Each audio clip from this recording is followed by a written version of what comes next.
Hello, everybody. Welcome back to the Gaming Careers Podcast, your weekly live streamed show podcast where we talk all about the industry news and the live streaming industry. And we've got a hell of a show to talk about today. Loads of news has come out over the past week. Very excited to get into all of it. Just to briefly summarize, we're going to be talking about streamers moving platforms, shock, shock, horror. Some changes on both Twitch and YouTube's fronts. We always like to keep up to date with any platform updates. We've got the big Stream Hatchet report from Q1 of 2022, which looks at platforms, games, streamers. So we've got all the stats to break down through that. And then, of course, we have the big news, which is the title and thumbnail from this podcast of the sort of Twitch rumored leak about changes coming to the partner program. A lot of big streamers have been weighing in with their opinions on this. We're going to break down exactly my thoughts, and obviously we're going to have Ben's thoughts as well, and love to see your thoughts in the chat. So we'll probably save that one for the end. We like to cover the big story at the end to allow so many people to come in here and get into the live stream. But we'll start off, I think, talking about the news of a new streamer. And Ben, you caught this as I was prepping some notes for the show. So why don't you kick off with firstly, how are you? And secondly, what the news is. Well, first of all, I'm good. Thanks for asking, Pete. Hope everybody in chat is doing well too. Really exciting that we got this news coming out right before the podcast today, Pete. I'm very excited because this always happens after we do our show. But the word on the street is there's a new YouTube signing, finally. It's been a little while since Ludwig back in December. So today announced that Sykkuno is moving over to YouTube Gaming, which is super exciting. Back in December when Ludwig moved, Pete and I and chat, you guys, we all made predictions on who we thought the next person would be. And I actually did call out, I guessed that it would be Sykkuno, and a lot of chatters did too. So little pat on the shoulder for myself and my fellow chatters who believed. Pete, this is pretty crazy though, because it's been a while since we've seen one of these. So what are your thoughts? Yeah, I mean, listen, I'll give you your limelight in a sec. We found the clip from the previous podcast of you calling out that you think Sykkuno was going to be the next one. So don't worry. I know last time I was the one that called Ludwig, and then we made a big deal out of that. So it's only fair. The same has returned to you. But just initial thoughts firstly. Kind of strange timing. I don't know if this is going to link at all to what we're going to talk about later with all the Twitch leak news. I'm sure this has been in the works for a long time before that, but maybe some streamers had wind of that news beforehand. Obviously a big deal. Sykkuno probably, what would you say, top 100 streamer on the platform? Certainly a big deal, mostly a household name, certainly for anybody that's in the industry, and kind of blew up a lot with the Among Us type niche that happened last year, I would say, was really when I was made aware of him. And yeah, just another major streamer moving across. Maybe has that close connection with Valkyrie and, you know, a lot of the offline TV people, and some of them have moved across. So you don't know how many connections have helped him move across in that way, but pretty major. I'd say he covers like a pretty different audience to Tim the Tapman, Dr. Lupo, and probably Ludwig as well. So this is more viewers that are being made aware of YouTube as a streaming platform. And yeah, just really, really glad that the news gods helped us today and released this before the podcast went live, so that we don't have to save it. But yeah, keen to hear what people in chat think about this. Let's give Ben his limelight. I'm hoping the audio here is going to pick up as well. So for podcast listeners, the next voice that you hear is not Ben live. This is Ben from episode 49, which was the start of December. So a good 5 months ago now. I mean, so looking at chat here a little bit, people saying Lyric, Shroud, Sykkuno. Sykkuno seems possible to me. I think of that group. I feel like Twitch can't let Lyric or Summit go. I feel like they're so endemic to Twitch at this point. It would be huge to lose them on top of Tim in that kind of group. Shroud, I know, is probably signed still, so I can't imagine he's moving, or Ninja, that kind of person. But I don't know. Sykkuno seems relative, so I'll make that my guess. We'll say that for this month. That's my bet. Well, I mean, so looking at chat here a little bit. Well done, Ben. I mean, you pretty much called it nail on the head. None of the other streamers that you named have left. Sykkuno was your guess. I think you pulled that from chat. I think somebody mentioned that, and then you've just taken, the expertise. It's not. I have to give some credit to our very smart listeners who put the name in the chat and maybe realized it was there. So definitely credit to you guys. But it's cool to see. And we say yet, Pete. Like, they definitely could still move over. In fact, I think the new head gaming director on YouTube was even saying there's more potentially coming, kind of like Fwiz did back in the day, where it seemed like there might be more signings coming. So I wouldn't be surprised if in the next couple of weeks we see somebody else maybe moving over.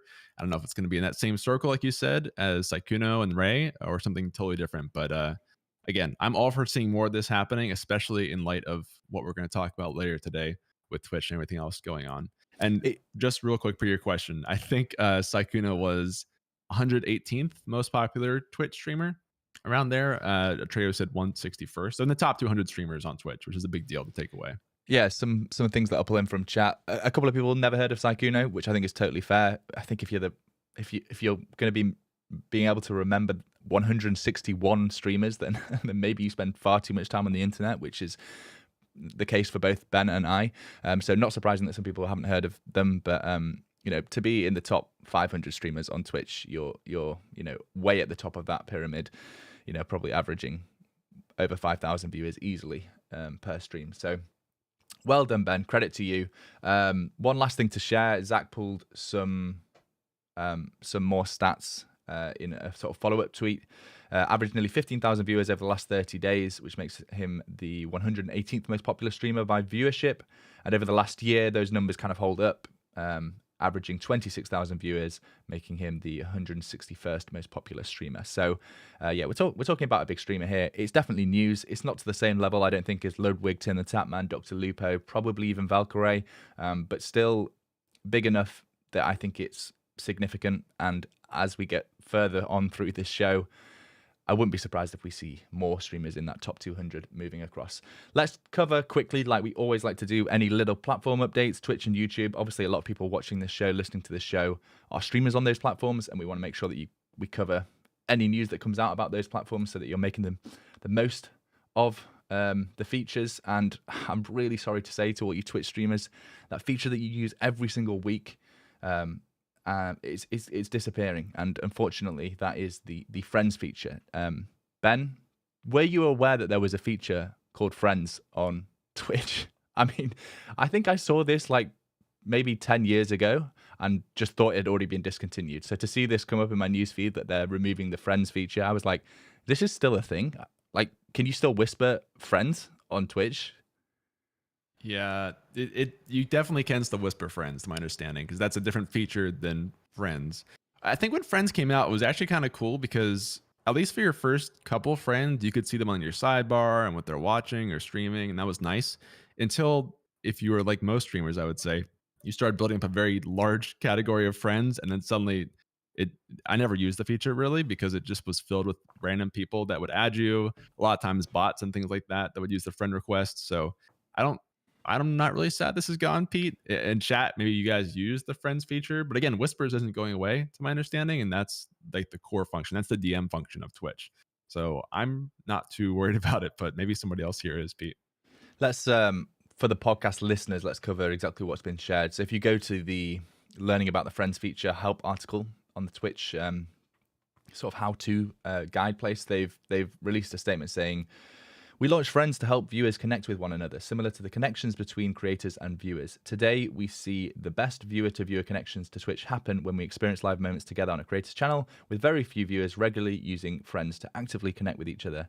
By depreciating this feature, we are able to further focus on building connections among communities while streamers are live." So yeah, Friends feature is going away. I don't think anybody is going to be too bothered about this, but it's worth covering just in case. I also love that on this page they're using like can you see this little icon logo guy with the thumbs up? Like, what is that? That's not on brand for Twitch at all. It's the wrong color.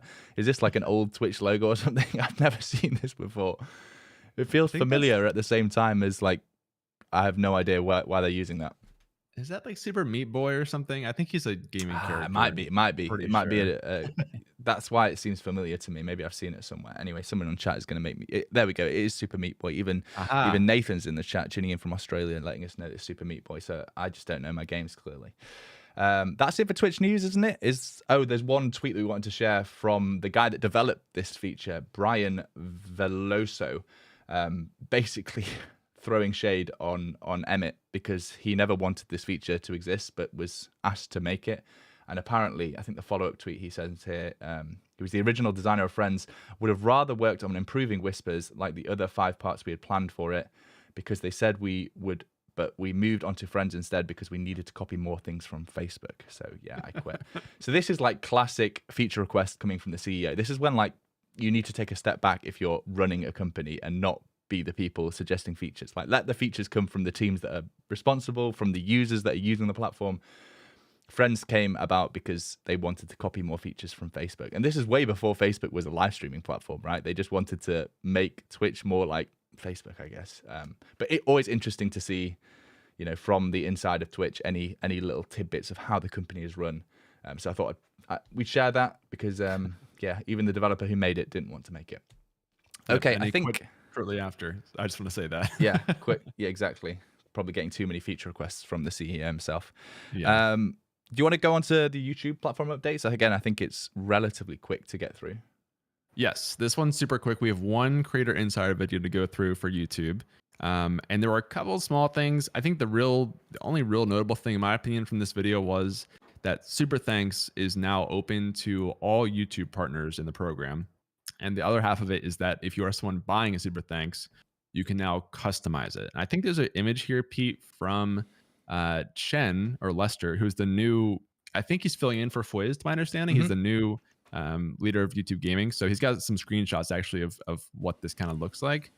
I don't really see a lot of customization options in the screenshots that he sent, but it's cool that it's open to all YouTube partners now. So more features rolling out is always a good thing if you're on the YouTube side, I think.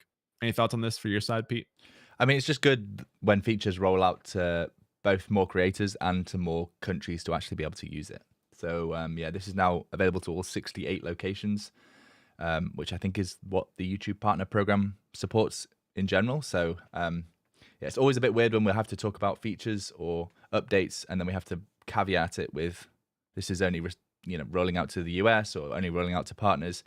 So slowly rolling out to everybody, but definitely worth sharing because we've got a lot of smaller creators that watch and listen, and now your viewers can use Super Thanks no matter where you're located or the size of your channel, as long as you're in the partner program. Yep. Let's move on to, I guess, what would normally be the main topic for any other podcast that we would do, which is the creator report. Stream Hatchet, for those of you that don't know, they make these quarterly creator reports where they break down how the platforms are growing or shrinking, viewership, the number of streamers, which games people are playing, all those kind of things. It's really interesting to dive into. Me and Ben are massive data nerds when it comes to this, and I love diving into it. And usually it's the topic of because they only come out 4 times a year, right? So usually it's the topic of the podcast, but it just so happens that Twitch have decided to trump that this week. So we won't spend too long on this, but I do want to pull out a few highlights that I saw in particular. And if you guys want to actually get this report to yourself, you can do for free if you just Google Stream Hatchet. I think the website is probably streamhatchet.com. You put in your email address and then they'll send you the report. You'll probably have different things to pull out from me, Ben, but a couple of things that I saw. Platforms wise, the total watch hours compared to Q1 of last year has actually gone down.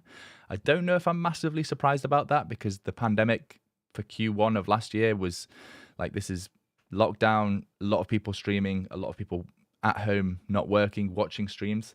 So seeing a 6% decline on last year, we're still talking about like 35+% increase from the year above. So, this is still a massive increase. In fact, I've probably got my numbers completely wrong there, but a massive increase on the year before, but still a decline. Anything to be concerned of here, Ben, do you think in particular, or you think this is just COVID balancing itself out now? No, I think so. I remember doing this last year, Pete, on the podcast, and I was flabbergasted that they had actually surpassed the COVID season, although we found out that COVID season wasn't really over last year. So I guess it makes sense that they kept growing between 2020 and 2021. Now that we're into 2022 and we're still kind of in COVID season, but like on the decline, it makes sense that we lose a little bit. And honestly, down 6% is not that bad considering how much Twitch has grown and all gaming platforms have grown over the past couple of years. So I think 6% is not bad at all. The only thing that I see that's maybe a little concerning is they talk about on the right side of the report here, kind of creator fatigue and that total hours streamed is going down. So while viewership is down 6%, I think actual streamership is down 13%. So almost double that ratio, right? So that's one thing to call out is if maybe people tried streaming for the first time or they've been streaming for a while and are slowly starting to get burnt out of it. That's the bigger decrease that I see here. Yeah, it's tough to know whether that's like a burnout related thing or if, again, people had more time away from work, so decided to give streaming a go, and then now they've returned back to work. It's always difficult. The COVID caveat is such a huge one that it kind of skews any data from the last few years. But yeah, that's a really important thing to pull out. I think if we move on to talking about games, in particular, this is what kind of surprised me. GTA 5 just always somehow at the top. I've never watched a GTA 5 stream, I don't think, in my life, so I'm definitely in the minority there, because it always seems to be right at the top of these graphs. But 80% of the top 10 titles here have had their foothold in the top 10 since Q4 of 2020, so for the whole of 2021 and now into 2022 as well. So we're talking esports titles, League of Legends, Valorant, Apex Legends, Fortnite, CSGO. I don't think Minecraft counts as an esports title, but you can see the major games are still all old games. There is a couple of Elden Ring and Lost Ark both came out this year, so those are the only two that have broken into the top 10. But even as we looked at a couple of weeks ago, their viewership is declining since release. So there is definitely some titles here, like GTA 5 and League of Legends are miles above any others, that are still massive viewership. League of Legends now over 10 years old and still just holds such high weight on Twitch, YouTube, and Facebook gaming. This is combined. Anything else that I'm missing here? The only other thing that I think gets pointed out in the bullet points on the right hand side is mobile games doesn't seem to have quite a stronghold as we've seen, I think, in the Q4 2021 report. I think there was maybe 2 or 3 games back then that were mobile games only. And right now in the top 10, it's only, I'm going to say this right, Free Fire? Arena. Yeah, Free Fire. I think it's pointed out again in the right-hand side that this might be because PUBG was banned in India, so like a massive amount of viewership was from that. But still, anything to break down from this? I know that you're a League of Legends fan with me, and you know Valorant's had a huge year.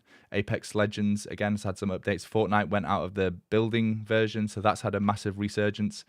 But still, I'm just surprised at how many of these games are, you know, not even just a few years old, but like 8, 9, 10 years old. Minecraft as well, just still rotting away in the top 10. So a couple of things. First of all, the mobile game thing is really interesting to me because I think you're right. The last time we looked at these, there were more mobile games here for sure. And I think it's a mixture of what they talk about in the report is that some areas are actually cracking down on mobile gaming and like passing legislation to stop how much gaming you can do. And I think mobile gaming is probably the biggest offender of that. So I wouldn't be surprised if we see more pushback there in the future. In terms of GTA 5, I'm the same way. I do not watch any GTA 5 streams. And even on Twitch, when you look at GTA, it's always in the top 5, but I think it's rarely the top category there. So I think that YouTube and Facebook are really contributing to the GTA 5 side of things.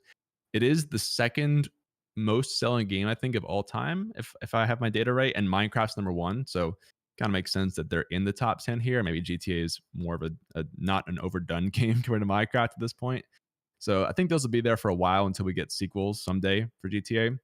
But the other ones are just esports mainstays, I think, in a way that, you know, like you said, League's been here for 10 years. Valorant has been here for 2 years now or something, from the same studio. And so I think esports is a big running theme. The only single player game on here really is Elden Ring, as far as I can tell. And that one I can't imagine will stay through the year, whereas most of the other ones might, with the exception of Lost Ark. So it's just really tough to break into the new top 10, I think, these days, Pete. There's so many established titles with ongoing updates that makes it really hard to compete unless you're a big studio like that with the esports side. And we're seeing how important it is to think about these streaming platforms when you're designing a game. Like Apex Legends and Valorant both had incredibly successful launches because they did special things with Twitch in terms of dropping keys and releasing. And we've just seen Overwatch 2, I think, do the same thing, where if you watched one of like 100 streamers that were streaming Overwatch 2 for 4 hours, you got like a key to be able to then play the game. That seems like a really smart way of releasing a game nowadays, and I kind of think that would be quite a good way for Twitch to make money, is partnering with game studios on exclusives like that. But yeah, speaking of it being hard to break into the top 10, if we go down to the top streaming creators, XQC, as the data has shown here, absolutely rules the live streaming platforms here. And this is again hours watched on Twitch, YouTube, and Facebook gaming. And this is apparently his 7th straight quarter at the top of these charts. So, you know, 4 quarters a year. I don't need to point that out to anyone, but 7 in a row. being the most watched channel across all 3 major streaming platforms. That is kind of crazy, and it's not even close, right? He has 62.8 million watch hours, or hours watched, in Q1 of 2022. Second place is 36.2. So yeah, almost double, really. And to be doing that for the 7th straight quarter, I mean, I think probably the biggest compliment is that he hasn't been cancelled. Like, nothing has come out that has cancelled him, because that's what seems to happen to the top creators. You know, people end up not liking them, and XQC seems to, at this point, be immune to any of that kind of criticism. So hats off to them. All 10 creators here are on Twitch, so that kind of surprised me, but it does say at the top that it's both Twitch, YouTube Gaming, and Facebook Gaming. And we do, again, see a lot of creators outside of the English-speaking country. You know, a lot of the Spanish-speaking community are, as always, in the top 10. So what are you seeing here, Ben? Yeah, I mean, I think you hit the nail on the head. XQC just has a monumental lead, because we talked about the rise of Spanish streamers, and they definitely are rising on Twitch. There's, I think, 4 here on this list of top 10 are Spanish-speaking. But XQC still has nearly double the second place viewership in terms of watch time. So it's still going to be a while, I think, before we see someone kind of overtake that in terms of just hours watched. I think concurrent viewers has been beat at this point, but hours watched is kind of a better statistic looking at the entire month and quarter versus just maybe one really big stream. So it'll be interesting to see if people can really compete with XQC long term and the rest of these top creators to push out. To your point, this is all Twitch creators if you look at just the top 10. But if you look at all the female top streaming creators, I believe 3 of those are from YouTube and 7 are from Twitch, none from Facebook, sadly. But that's at least a little bit different if you look at just the female side of things, with Valkyrie being number 3, and then a couple of VTubers, I think it's 6 and 7 on the list as well. In fact, Iron Mouse is, I think she upset this one this time. Because I think Amaranth has been the number 1 for a while, and Iron Mouse is a VTuber who upset and became the number 1 on this past quarter, with a lead of about 2 to 3 million watch hours over Amaranth, which is pretty notable. I think led by a big sub-a-thon she did over the last quarter. That's right. Going back to talking about XQC, how much of this do you think is just because of the amount of hours streamed? I can't remember the stat that we pulled out a few podcasts ago, but in terms of the number of days that he had streamed consecutively, or not even consecutively, in total in 2021 was like a third of the year. And we're talking including sleep and all the other activities that you're meant to do as a human being. So hours watched maybe is skewed a little bit by just how many hours he streams. But credit where credit's due. He's at the top, has been for the last 7 quarters. So definitely worth mentioning. There's one more thing that you wanted to talk about. I can't quite find it, but you wanted to talk about the casual versus core viewers. If you scroll down to the viewer engagement by fan type, there's a little piece. I think this is more geared towards marketers, because this deck is kind of made to send out to brands, I think, to learn about working with Stream Hatchet. But it's still kind of interesting because they divide viewers into 2 categories. One is casual and one is core. Casual is people who watch an average of 12 minutes on Twitch a day. This is all Twitch focused for this stuff. And then core is people who watch 276 minutes a day on average, which is crazy. And they said, I think 92% of people are in the casual kind of place, and then about 8% or so are in the core. And I definitely know people in both categories, Pete, that are kind of like the hardcore people on Twitch versus those who kind of browse casually. But what's really interesting is they said that for a lot of these games that you see in the top 10, what they've done really well is appeal to that core viewer who wants to come back and watch a lot more. So games like Elden Ring, people are actually coming back more and more over the months because the core viewers love watching that. Whereas other new games, like there was the Pokemon Arceus game or something, that one died off. There was no core viewers to keep watching that. So just really interesting data if you're a nerd like me and Pete and want to get into the viewer side of things. I thought it was pretty cool to look through. So 276 minutes, that's like over 4 hours per day. Yeah. That's what they're talking about being a core viewer. Crazy. God, that is a dedicated viewer. I wish my gaming careers audience watched 4 hours of my content per day. Ad revenue would be through the roof.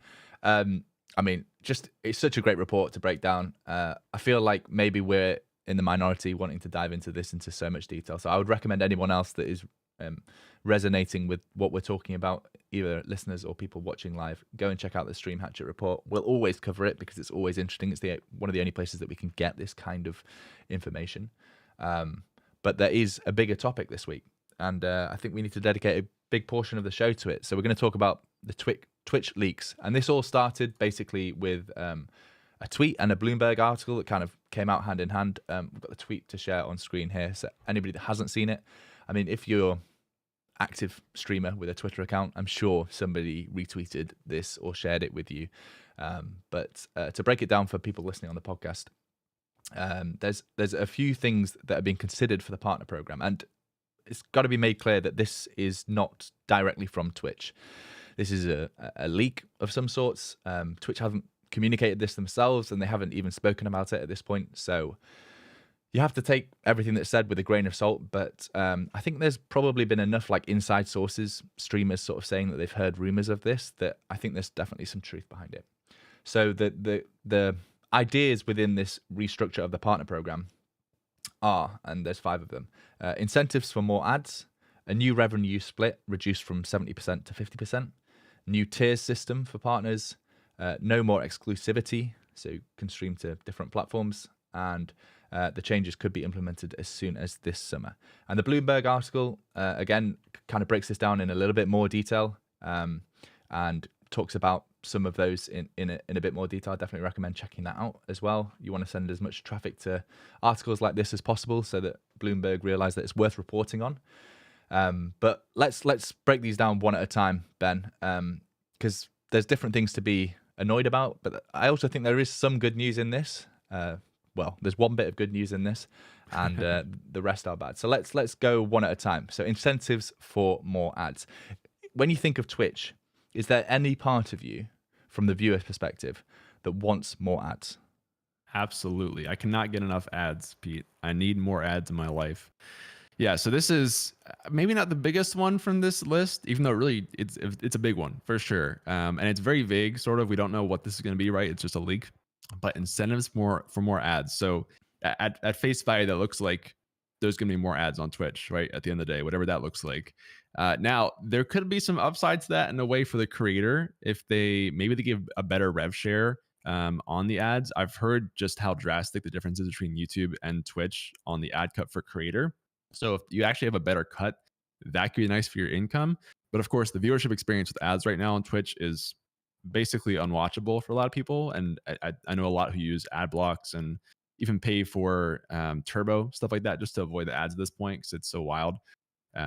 So I don't know. I'm worried about this one. If it makes a lot of more unskippable ads that really break up the content and make you not able to watch key moments, then it's not going to be good. But again, it's a rumor, so we're not exactly sure what exactly that'll look like. Pete, you have thoughts on this so far? Yeah, I'll touch briefly on something that you mentioned there, which is the revenue split for ads on Twitch and how bad it is. Because right now it isn't done as a percentage of what Twitch earns in terms of when the advertising agency pays Twitch to play an advert to 1,000 people, 10,000 people, 100,000 people. Twitch doesn't share that money with the streamer that is playing the ad as a percentage. They pay sort of a flat rate, and they don't disclose any information really on what they're earning. Whereas YouTube does split the money, and it's built into their partnership program. So when you run an advert on YouTube, YouTube takes a cut, and you as the creator get a cut. So right now, the earnings that you can make as a streamer on Twitch from adverts is awful. It's such a small percentage of what people are making. I mean, the big streamers that are pulling in 40, 50,000 people, it probably is a substantial amount, but still way less than subscriptions, gifted subs, donations if you have donations enabled, all those kind of things. So when I see incentives for more ads, I'm really hoping that that's a restructuring of the ads program and some way of actually having a revenue split between Twitch and the creator for running those ads. But there is no news of that. All it says is incentives for more ads. So is that going to be just, kind of what we're seeing with those bounties of if you run 3 minutes of ads every hour and you stream 40 hours this week, then we'll give you an extra $100? Is that what they mean by incentives for more ads? Because as a viewer and as a streamer, the last thing you want is to be pushing more ads, I think. And the control needs to remain with the streamers, right? There's nothing worse watching live content than getting an ad in a really key moment of a stream, whether that's, an esports title in a really clutch moment or, a blooper when somebody's cooking in a cooking live stream. The control needs to stay with the streamers, and I'm worried that when I see incentives for more ads, that's going to mean a worse experience for viewers and probably a worse experience for streamers as well. And really, it's just Twitch or their overlords Amazon wanting to actually earn some money from this beast that is Twitch. Well, and that's the other piece of it too. And this goes into some of the other pieces, but it is like Twitch is still not making money, right? So I understand that they have to try something to try and become profitable. It's just, it has to be done right. And I think that the current ads experience is not good. It's not going to help them grow the platform and therefore make more money at the end of the day. So I would love to see more of like, the banner ads at the bottom, or like the multiplayer ads, which we talk a lot about, but I have not really seen much of those used since they were announced. So I don't know. The tech's there. They just got to use it. But the next piece, kind of related to the revenue, I think this is maybe the biggest piece that got debated, Pete, from what I saw. And that is, there's a rumor that for the creators who have a 70-30% split. So this is if you get a sub on Twitch, you're taking 70% of that $5 and Twitch gets 30, which is usually only open to like the top creators or creators who work their way up sort of from the base 50-50. Those creators would be moved back down to 50%. And then that 20% difference would go back to Twitch. So this is, I think, the one that got the most attention, especially because, obviously big streamers who are affected by this were probably pretty outspoken about it, since, especially for the mid to top creators, that's a really big pay cut if you're losing out that 20% of your sub for every sub and you're full time. So this one, I don't know. This one I think is the most concerning for people. And it's unclear if this is just for top creators, like if it's just the 70% people who moved down to 50, or if, people at the 50 move down to 30, like it could be more than that because it's just a rumor. I think for now, we just know the 70 to 50, and that's kind of where the debate is. Pete, what'd you think about seeing all this? Yeah, I mean, I think there's a few things to break down here. Firstly, this isn't default for all partners, the 70% split. And in fact, it's a really small percentage of partners that get this. It's kind of negotiated usually based on hitting certain metrics. You might be able to negotiate when you renew your contract that you get a better revenue split, and that is typically 70 to 30. But we're still talking about a really small percentage, and really we're talking about like the top echelons of Twitch that are on this 70%, 30% split.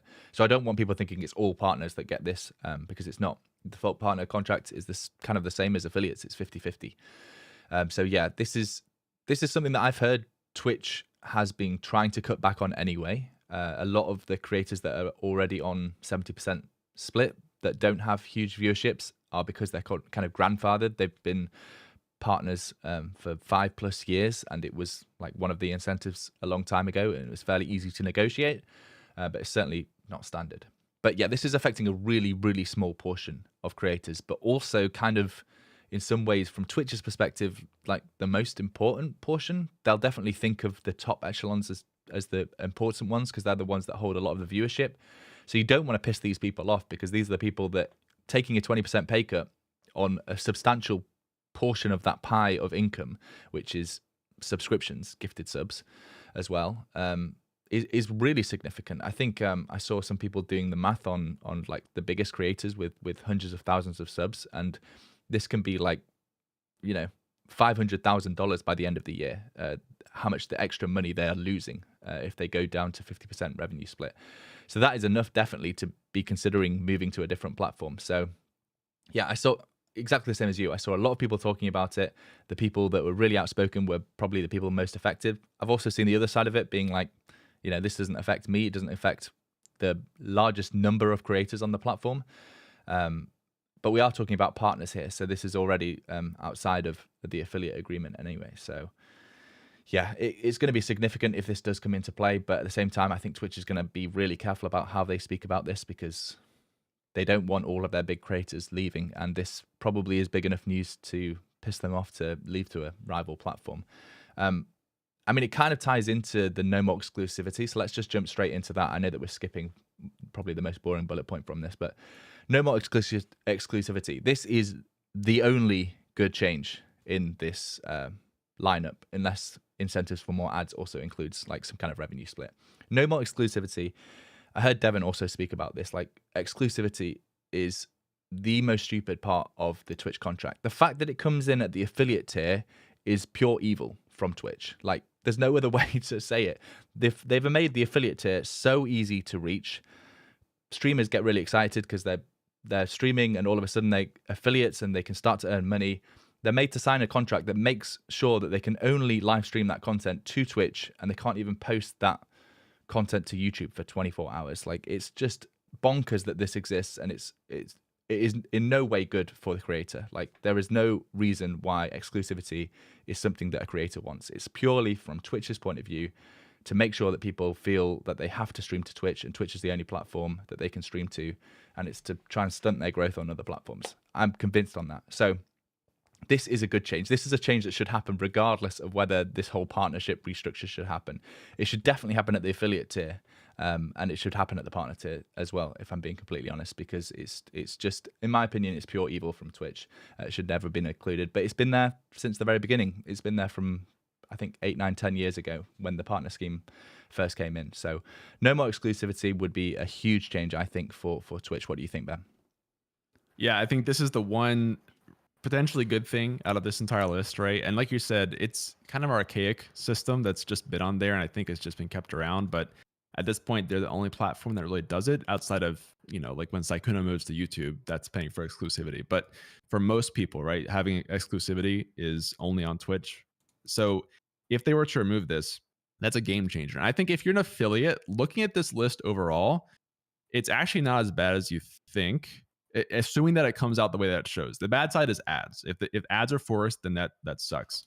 But theoretically, the revenue split change won't affect affiliates and the majority of creators who don't have the 70% cut.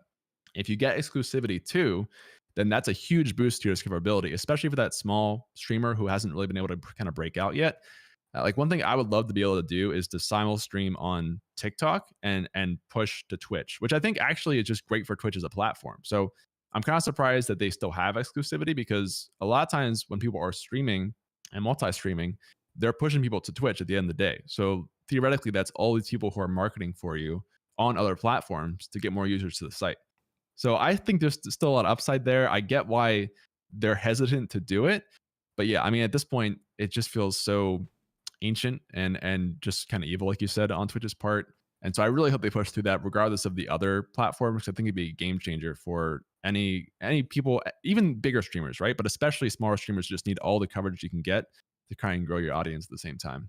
I just think it comes across as super insecure from Twitch, like this whole exclusivity thing. I'm sure there's a good metaphor or an analogy for like a crazy boyfriend or girlfriend making sure that they can't talk to any other people, and you have to be exclusively just talking to me the whole time. But it's just, I don't get exclusivity. I don't think it's good. Like you said, I think it's probably, if anything, going to help promote Twitch on more platforms, because people would do like dual streaming way more frequently. But the worry about this is that we're talking about a partner program restructure, and what the only good thing that we can see here is the no more exclusivity. But really, I want to see no more exclusivity in the affiliate agreement, because if anything, that's the audience that I serve the most, and probably the people that need the ability to co-stream to multiple platforms simultaneously the most. So yeah, I really hope that this doesn't get, the exclusivity doesn't get removed from the partnership and gets left into the affiliate agreement, because that is probably the most toxic combination that you could have there in terms of a partnership perk. They should just remove it from the platform altogether. Let's touch on the last point, the one that we kind of skipped over, the new tier system. I think this is something that's kind of already been happening on the back end of the Twitch partner program anyway. Like we mentioned, not every partner has the 70-30 split. In fact, only a very small portion of them do. So I wouldn't be surprised if somewhere in Twitch HQ there's like an Excel spreadsheet with some kind of tier system of which streamers can get the 70% split and other incentives. It just wouldn't surprise me if it was done in Excel, just because I know how archaic these kind of systems are. But maybe it's going to be a bit of a nicer back-end feature where you can see what tier of partner you are and what you can do to reach the next tier. You know, the whole path to partner, path to affiliate type thing that Twitch does. I think that's reasonably well done in terms of it encourages the right kind of behaviors. Maybe we're going to see a more public version. Did you read into it in any other way than that, Ben? Yeah, just looking at the article, it sounds like it's going to be one or the other. So either they're going to remove all the 70% and go down to 50, or they'll do a new tier system, and maybe they'd reset people as part of that, but then you might still have the 70 or some higher cut that you would work your way up to. So I think that it would be nice to have a clear system for that, like you said, because even thinking back to partnership used to be very vague on how you apply for that and get that. And so now you have like the clear 75 average viewers, and here's your criteria to go apply, and here's what you need. So having that kind of goal to set, I think would be nice for the tier system if they keep that option. But again, that's assuming they actually keep the revenue split, which Twitch is not necessarily incentivized to do if they want to become more profitable. So we'll see. This is all rumors, and we have the only timeline we have is that changes could be implemented this summer. So that's pretty vague. Not sure exactly when that will be. But it's good that these things got leaked, I think, so we can talk about them on the podcast here and also just in the space in general, because I think the responses from people have been really interesting, both on the backlash on the reduction in revenue split and that kind of thing in ads, and then also the potential upside of exclusivity going away, things like that. So props to whoever leaked that internally to get some word out, because I think if they had released this kind of like they did for the boost my stream type thing, there would have been even worse backlash initially. So this kind of helps even Twitch maybe test the waters a little bit and see what people are thinking for the initial concept. Yeah, talking about reactions, there was a few hot takes that I pulled out from Twitter. Firstly, we were very sad that Fwiz left the YouTube gaming team, but Lester at Chen, if you want to follow him on Twitter, coming in with a fire take. Like as soon as this was tweeted about, he put his own spin on the YouTube gaming situation of some news coming in the next 2 weeks, but also the talking about the revenue share that YouTube has in terms of 70-30. So I enjoy memeing on each other's companies and talking your own company up. But we also saw some of the bigger streamers. Hassan tweeted, "When I negotiated my contract, I knew this was coming and wanted to lock in 1 minute of ads per hour. This ad density is the lowest out of the top streamers. Twitch still serve the pre-rolls because it wasn't 3 minutes. Love Twitch, but it seems like they're moving away from CC to fix their profits." So yeah, basically Hassan saying that he knew of this kind of stuff when he was renegotiating his contract and managed to negotiate what he thought was the most important thing, which was to have a nice low density of ads per hour, which is 1 minute per hour. And apparently a lot of streamers are signing contracts for 3 minutes and 6 minutes as well. So it seems like it is moving in this direction where maybe the only way that Amazon can see Twitch being profitable is through ads. But that's because they're taking such a high cut of the ads currently. So does that mean that they're never going to renegotiate the ad system to be some kind of percentage split? And it's always going to be this, we'll pay you $1 whilst we'll take $30, $50 for the actual ad spot. And that's what we're charging the brand. That's kind of worrying. But this has been a common theme, hasn't it, Ben? We've sort of talked quite a few times whenever we've seen new ad features being implemented by Twitch that it's Amazon. This isn't a cheap website to run. We talk a lot about how YouTube, just in terms of a VOD service, is incredibly expensive, and that's why there isn't any competitors to YouTube in terms of actually storing video on demand and serving it to people all around the world. Twitch is also not a cheap platform to run.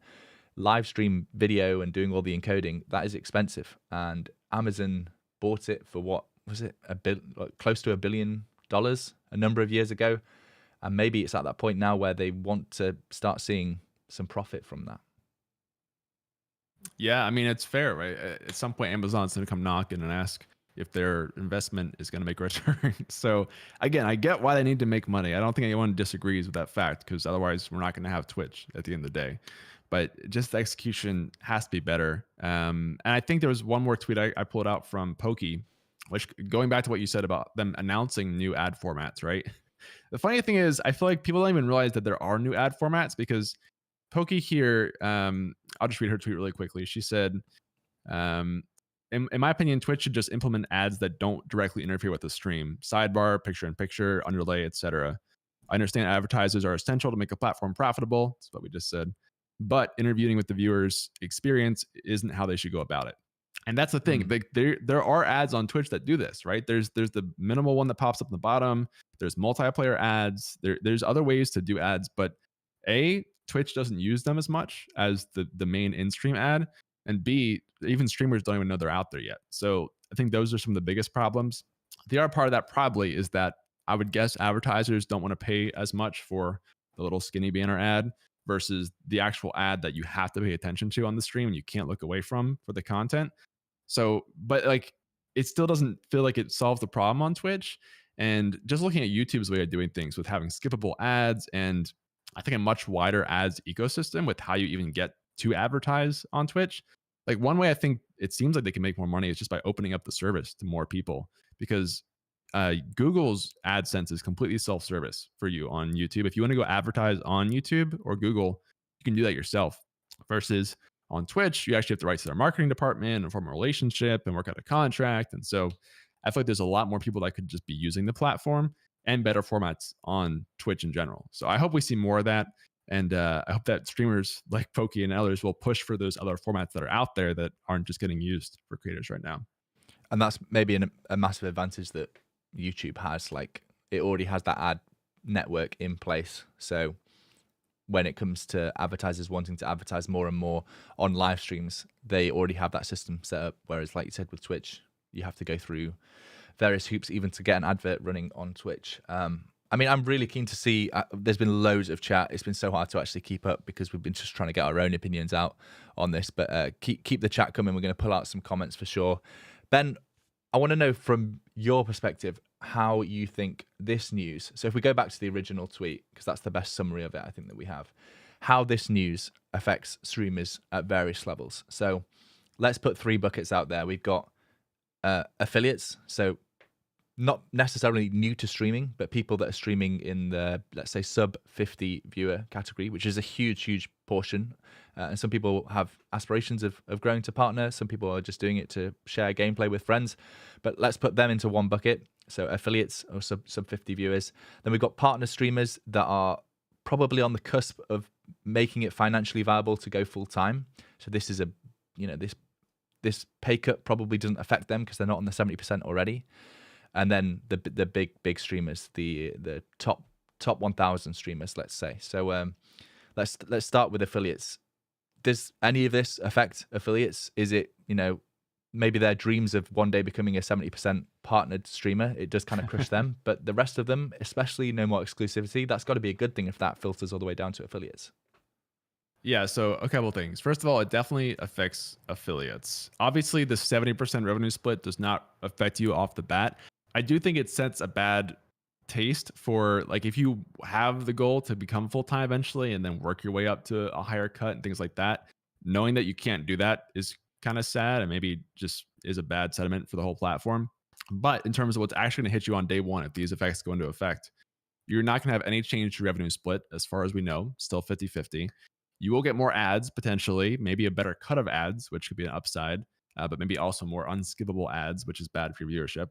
But the big one I think is exclusivity. Like if you get the option to multi-stream to TikTok and YouTube and Facebook and Trovo and whatever else, in my opinion, that's a huge upside. And as an affiliate, I would take that as a win overall, assuming the ads aren't like egregious and they just completely ruin the experience. Because I think that opening up to other platforms is massive. So I think there's a little overreaction here, but at the same time, I get it because, there's people who are at the top end of Twitch kind of set the feel for Twitch overall, and it's what you kind of aspire to be. So even though it doesn't directly affect you necessarily, it sucks knowing that people who are in that position are being affected now. I don't know. Pete, does that track for you? Yeah, I think that also applies to maybe that next tier, the people that aren't directly being hit by the cut of the revenue split, but maybe have aspirations of getting there one day. If the new tier system comes into place and it's like a really structured way of how you could increase that revenue split or other incentives to help you earn more money, then that could be seen as a benefit. But we just don't have that information, right? We've got to take what we have at face value from this tweet and from the Bloomberg article. And yeah, I agree with you. Exclusivity, like please remove that. That would be an awesome change, I think. And maybe Twitch can spin this if they do announce these changes, and it could all be good. But for me, that would mean the ad split actually being announced, like what percentage of an ad sell are you getting as a partner streamer, as an affiliate, and the tier system of how you could maybe reach better incentives and then no more exclusivity. Twitch could put a massive great spin on this, but I just doubt it because so many of the reasoning that we think behind changes like this have been profit driven and them wanting to make more money, and that probably comes from Amazon. And no hard feelings to anyone that works at Twitch or has worked at Twitch over the past 10 years is probably completely out of their control. It's coming from much higher ups. And then the big streamers, if this comes into effect and we don't see any of the positives that we're hoping to talk about, then I wouldn't be surprised if we don't see more Sykkuno moves across to YouTube and more streamers following suit, because it just looks like the grass just looks greener. I can't think of another way to really put it. It just looks like a better system. You know, if you think about being a streamer on YouTube, you don't have exclusivity. You know how long that me and Ben have wanted to co-stream this podcast on both Twitch and YouTube, but can't because of my current agreement with Twitch, and trying to even get out of that. If exclusivity was removed, it would just be good for the platform. It seems too insecure, but I've said my piece on that. So yeah, what are you seeing, Ben? The general consensus is from chat. I mean, it seems like, I mean, it's pretty mixed, but for the most part, people agree that this is not great in terms of just the ads. I think probably most people here are not affected by the revenue split, if I had to guess. If you are, and you actually, I don't know if you can say if you're in that contract, but probably most people here are not affected. The exclusivity, I think everyone pretty much agrees, should be gone, Pete. So we're not alone there. And it really depends on what the ads end up looking like. I think people kind of comparing to YouTube, like we said, and just the ad system they have there with just the better formats for skippable ads and more self-service. So hopefully we'll see more of that. I did really quickly, I wanted to touch one more example in the doc I had here, was from kind of like I think in the top 20% streamer for that mid. So not that top end of Sykkuno and these people, but kind of like the person who's full-time, but isn't pulling, tens of thousands of viewers necessarily. That was from Tangent. I had a viewer here who, or streamer here who is full-time and got the pay bump to 70% in 2015. And if this were to go through, this person would lose a mortgage payment roughly per month from bumping from the 70 back to 50, which is crazy. And health insurance needs to be cut too. So like that's the difference for these creators who are full-time but aren't at that super top end, who need that difference to be able to stay full-time versus maybe go and get another job or something just to kind of help make ends meet. So yeah, it's just a big thing for this group. This is the kind of creator that I was speaking about when I said that Twitch wasn't really helping creators get to that 70%. And a lot of the people that aren't in the top 0.5% of streamers that have still got a 70% cut are grandfathered. So they said, this Tangent person said that they got that split in 2015. So, 7 years ago now. And it makes a massive difference because they're not a huge streamer. They're a partnered streamer. They're probably pulling in a decent viewership. So a 20% pay cut is massive, especially when subs are such a big portion of the pie of streamers' income. That's why we constantly echo and say to people that they need to, put eggs in various different baskets, not just Twitch. And because things like this can happen, and that could be absolutely huge. But Twitch is going to have to give some kind of heads up about this. They can't just implement it in summer without letting partners know that are on the 70% split well in advance. And I've seen a lot of people comparing it kind of similarly to when they did the local sub pricing, and they sort of spun that in a way that the majority of streamers were going to earn more money from it, and they were going to help those streamers that didn't earn as much money. Who knows? It could be another situation like that where it actually hurts a fairly big chunk of creators. I did want to pull out a couple of messages from chat that I saw. Atreyu says, personally, I think the rumors in the article are a sly way of getting feedback without directly being related to Twitch itself. The article goes out and Twitch observes the response. And I think I saw this as well in another creator's talk. It's not a bad strategy, is it, Ben? If that is the way that they're planning it, rather than putting out, we're testing this new feature. They've had so much bad feedback recently with Boost This Streamer or whatever they ended up calling it, Boost Train, Hype Train, all the various different features that Twitch have implemented. It wouldn't be that surprising if Twitch leaked this info to Bloomberg to get an article, see what the audience take was on it, and then listen to the big creators who are releasing content about it and take that feedback into account. Do you think that's plausible in any way? Yeah, I think it's plausible. I think even the Boost the Stream thing kind of got leaked back in the day. But this is obviously a very huge change, and this directly affects your livelihood for a lot of creators and could just change your game plan. So I think they'd at least want to get some initial feedback. Of course, it's still not great press for Twitch. considering the big headlines are more ads and less money for creators going to Twitch soon. But I guess it's better than making a full press release and then getting that feedback directly on your site. So yeah, I mean, if we had to get info somehow, then I'll take a leak over nothing, right? Exactly. I've just realized that we've been streaming for almost an hour here, Ben, and I think we could talk probably all night. There's various different opinions, but I think the fact that this has created such a, I wouldn't even say a divide. I feel like the general response to this has been fairly unified. Even smaller creators that aren't going to be affected seem to be pretty opinionated by it. I think we just want more transparency from Twitch, really. Even like the 70-30 split, that's been something that's like murmured in the background. Like it's never formally been announced, and there's never been a normal path to get there. So if Twitch can work on something like that, I think that would be huge. I think I'll probably do a video about this actually released on the channel. We'll see how much of this conversation between Ben and I we can actually put up there.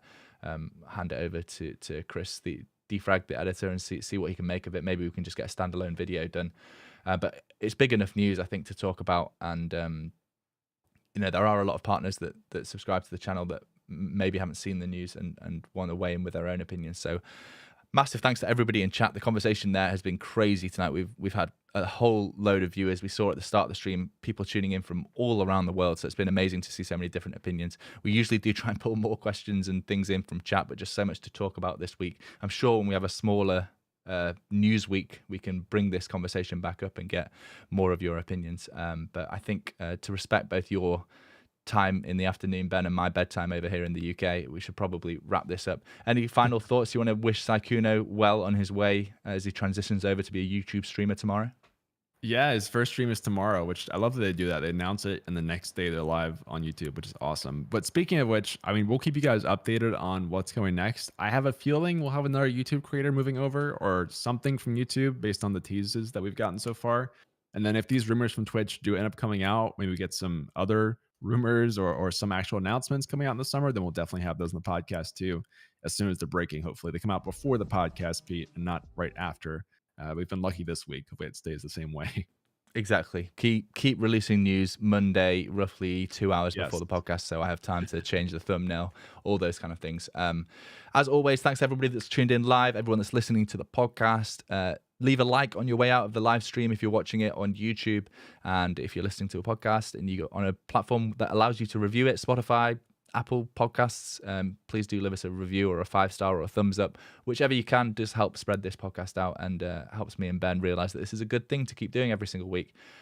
And we'll see you next week. I think, Ben, no plans to miss any upcoming podcasts. I do want to give a slight plug to myself. It was a bank holiday today. Everybody else in the UK is having a nice holiday, or certainly in England, and I'm here, working really hard, having a conversation. So hard. I know it is tough being a content creator, but a lot of my friends were out having barbecues and picnics today, and I was in here copying and pasting tweets into OBS previews to make sure that we had all the framing right. So a small pat on the back. Content creation is a hard job, guys. Dripping in sweat, guys. If you can't see it on the podcast, it never gets hot enough in the UK to drip in sweat. Trust me. You'll see that if you ever come and visit. But yeah, appreciate so many of you coming to tune in, and we'll catch you guys in the next one. Peace. See ya.